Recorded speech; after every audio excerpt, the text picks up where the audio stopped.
Hello, Assalamualaikum. Right, in this video, I'm going to show how to do grading on eLearn. Okay, first go to the assignment and just click on the title. Okay, so you shall see this page. Then go to the gear button and select advanced grading. Okay, so there's three mode of grading method on eLearn. So we have marking guide, rubric, and simple direct grading. So first, in this video, I'm going to show on marking guide.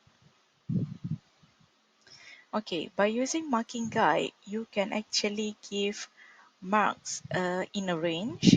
Okay, while if you use rubric, it is stick to only 1 point for each level. Okay, it's alright. We will see this as we go through. So first, you choose marking guide and then go to define new grading form from scratch. Alright, then just name your marking guide.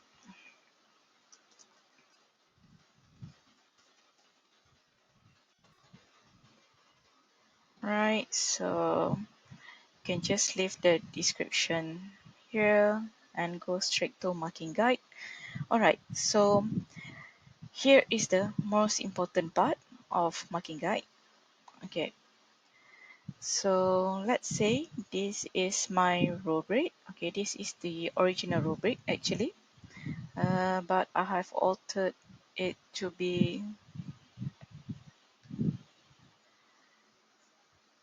in the form of this. Okay, so let's copy this to here, and then description for students, you can leave it blank if you want to, because it's not really important. But if you are kind enough and you want to explain to the student what is the criteria that we will look for each of the criteria, okay, so you can go straight to description for markers. Okay, this is important. Just copy everything and then go back here. You can actually use the same description for markers and description for students.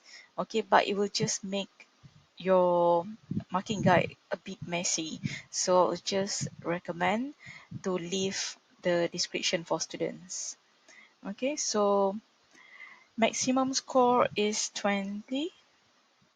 Okay, as we said there, the weightage is 20%. Okay, and then you can just add criterion. All right, and then go to the next one. I will just show a few, or I'll try to complete the marking guide if I can.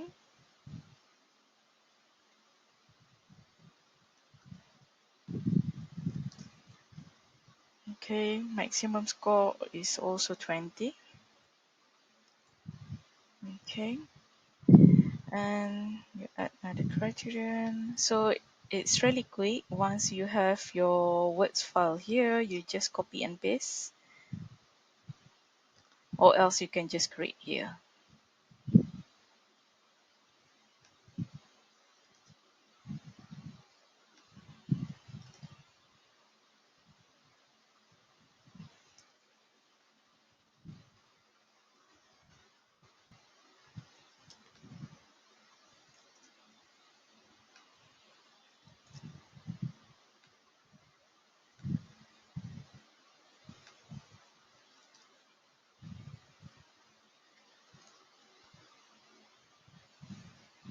You have to make sure the total score is equal to 100%.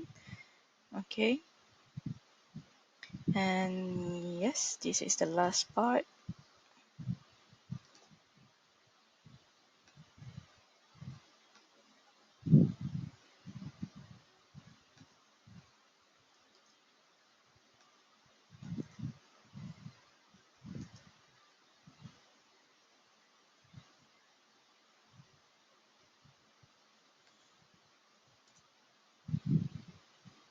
sorry. Okay, and this is 10. Okay, now we are done with that. And then you can choose either you want to show guide definition to students or not by click or unclick this. Show marks per criterion to students. Yeah, I'll just leave that on, and you can just save marking guide and make it ready. So this is how marking guide will looks like.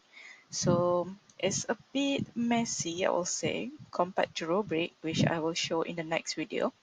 Okay, but the beauty of using marking guide is that you can give marks in a range. Okay, let's try to see how it will looks like when we do grading. So you go to grade.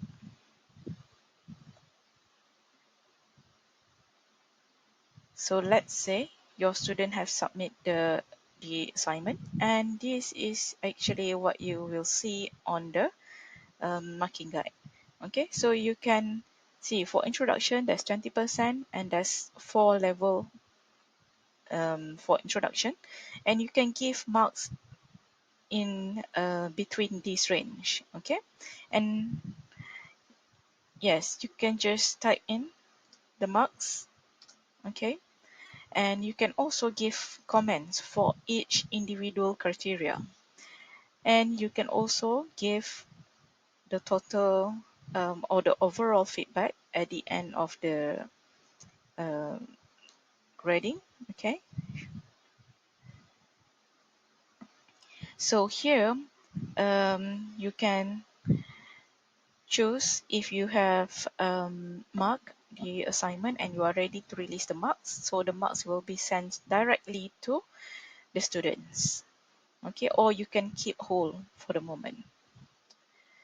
And you can also choose if you are doing this as a team assignment, so you can allocate who is going to mark that particular assignment from that student. Okay, so yeah, here is the feedback comments, which is the overall comments you can also write here. Okay, so that is how it will looks like if you use a marking guide to grade your students assignment. Okay, so the marks here, as long as you give within 20 marks, it is acceptable. And the system will total the marks, and I think it will give the total marks up here. Okay, so that's all for marking guide. Good luck.